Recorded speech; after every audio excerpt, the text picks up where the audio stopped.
ఆడ క్లోజ్ చేసినారు.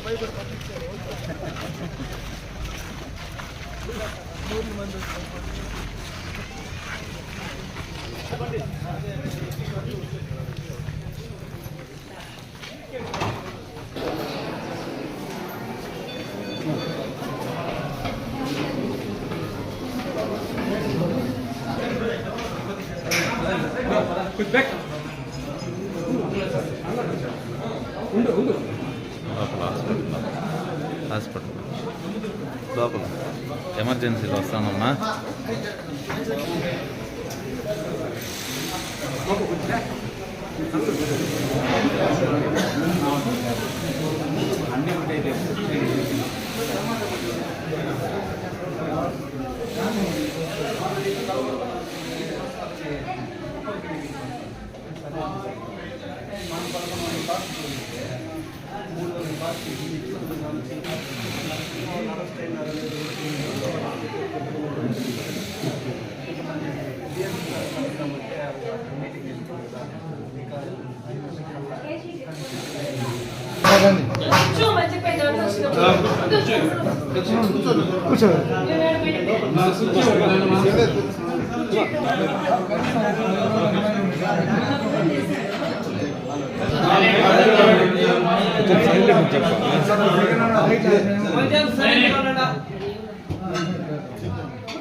దీన్ని కట్టాము.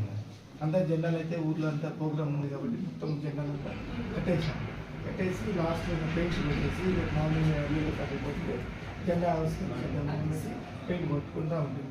అది మన ఇంటి ముందరే కడతాను, వేరే వాళ్ళు మన ఇంటి ముందరే కడతాను. రోడ్ సైడ్ కట్టుకుంటా ఉంటే కట్టేసాం. మనం పెయింట్ కొట్టుకుంటే ఒక 5 మంది వచ్చారు, 6 మంది వచ్చి జై జగన్ అనేసి వాళ్ళు నినాదాలు చేసుకున్నాను. వాళ్ళు రోడ్లో చేసుకుంటా అంటే మనం మాట్లాడకూడదు, నేను కామ్గా ఉండిపోయాను. మళ్ళీ వెళ్ళిపోయి మళ్ళీ తిరుపతి వచ్చి ఎవరిని ఊళ్ళోకి రాకూడదు, ఎవడు వస్తాడు, యా నాయకుడు వస్తాడు కానీ కొంచెం వల్గర్గా మాట్లాడాను.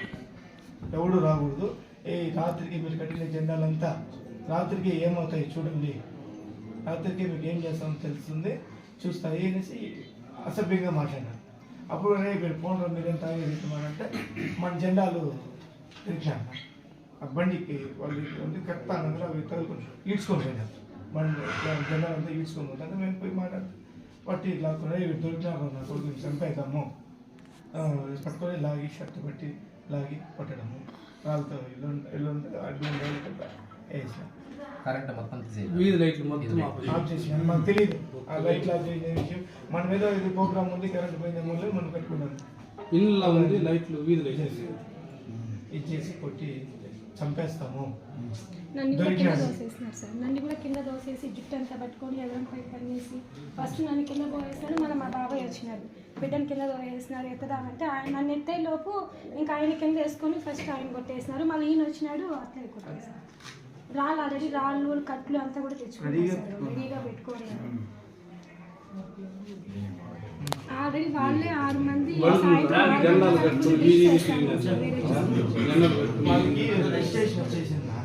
ఊరు మొత్తం ఓటైపోయింది.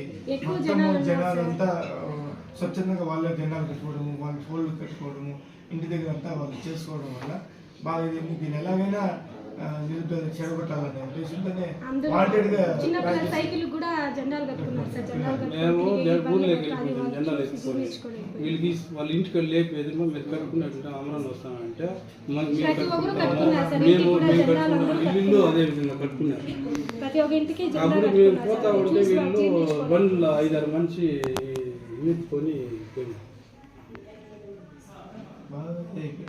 బాగా ఇది ఉంది, రాకూడదు ప్రోగ్రామ్ చెడగొట్టాలా అని వాంటెడ్గా కలిసి ఏమంటే నా పైన వాంటెడ్గా సంబంధాలు ప్రయత్నాలు చేస్తాను. చెడగొడితే ఊర్లేదు అదే మనం కూడా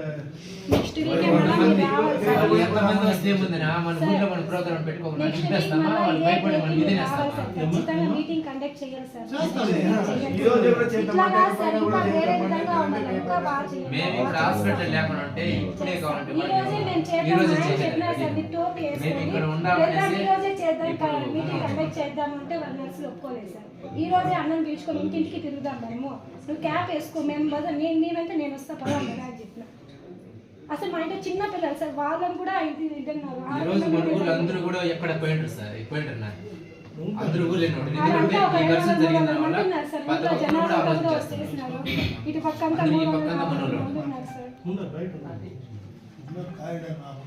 ఇప్పుడు మేము అక్కడ కూర్చోంటే కూడా సార్ అబ్బాయి నవ్వుకొని ఇట్లా మీసం తిప్పి ఊర్లో కూడా మీ కథ చూస్తాము అని చెప్తారు సార్ అబ్బాయి. ఇప్పుడు మీసం తిప్పుకొని వాడు మరుగు దెబ్బ కొట్టినాడమ్మా. మగోడైతే ఎదురుగా ఫేస్ టు ఫేస్ తెలుసుకోవాలంటే వాడు ఎంతమంది పిలుచుకొచ్చుకుంటాడో పిలుచుకొచ్చుకోండి. మేము సిద్ధమే దానికి. మేము ఇప్పుడు కూడా కేసు పెట్టాలనేసి కానీ మేము దీని గురించి కేసు రిఫర్ చేసుకోవాలనేసి కానీ మాకు సిద్ధాంతం లేదు సార్. ఇది కేసు మాకు అవసరం లేని పని. మీరేమి ఆత్రపడద్దండి, మనం తప్పు చేయలేదు. మనం పోయింది ఆ ఊర్లో ప్రోగ్రాం మంది. ఈరోజు మనం పోతా ఉన్నాం ఊర్లోకి, అర్థమైనా?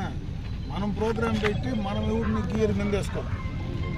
అనవసరంగా ఊర్లోకి మనం వచ్చినప్పుడు వాళ్ళు జెండాలు కట్టుకొని తిరగడం అనేది వాళ్ళ అహంకారానికి నిదర్శనం. అది అర్థమవుతుందా? ఎంత అహంకారం ఉంటే అంత నష్టం జరుగుతుంది వాళ్ళకి, మనకు కాదు. ఇప్పుడు ఈరోజు నేను ఒడ్డూరులోకి రాకపోయినంత మాత్రం రేపు రానా? రేపు రాకపోతే మొన్నాడు రానా? మమ్మల్ని ఒడ్డూరులోకి రానియకుండా అంత మొగోడు లేడు, అంత అవసరము లేదు. వీళ్ళు అనుకుంటే ఆ ఒడ్డూరు వాళ్ళు వీళ్ళు వెనకంటే పోతారనుకుంటే అది కూడా వాళ్ళు అవ్వేకినాయి. ఒడ్డూరు ఎప్పుడు తెలుగుదేశం పార్టీని నన్ను ఇడిచిపెట్టిపోరు, అది నాకు తెలుసు. అర్థమైనా? అంత నీ దగ్గర ఉండింది 100%. రెండు నన్ను వదలరు, తెలుగుదేశం పార్టీని వదలరు.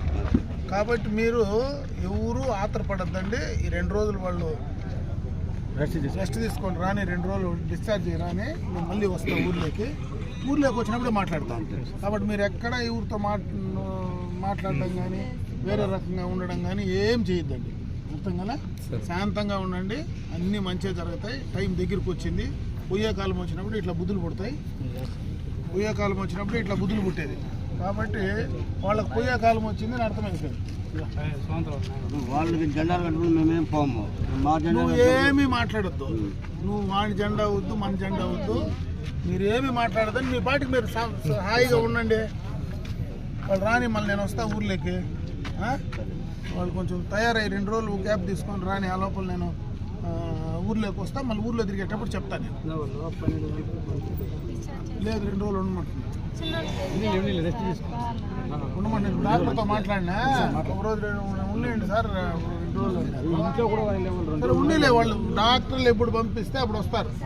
అర్థమైనా? రాత్రికి పంపిస్తే రాత్రికి పంపించినాయి, రేపు పంపిస్తే రేపు పంపించినాయి.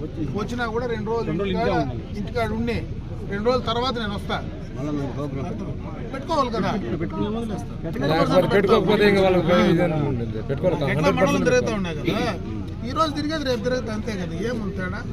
కాబట్టి ఏదో మధ్యలో పెడతాను. ఏం అరేంజ్మెంట్స్ పదమ్మా ఒడ్డూరులో పోయి నువ్వు చెప్పేది. ఇంటింటికి పోయి దండం పెట్టుకొని పోయే పనికి ఏముండదు. సొంత ఇంట్లో పోయి దండం పెట్టుకొని పోయేదానికి ఏముండదు. అంత లేదులే. ఊర్లో నేను పండగ వాతావరణం లాగా ఉంది సార్. అవంతా చేస్తా ఉంటే గంగ పండగ లాగా పిల్లలు పెద్దోళ్ళు అంతా సైకిళ్ళు కూడా సార్, పిల్లలు జెండాలు కట్టుకొని అది అట్లనే ఉంటుందమ్మా. ఇంటింటికి కూడా ఆడాలి సార్. ఇది అమరన్ వస్తున్నారు, జెండా కట్టుకుంటారు. ఈ మా ఇంటి ఒక్కొక్క వీధికి నేను వాళ్ళు పక్కగా ప్లాన్ చేస్తారు.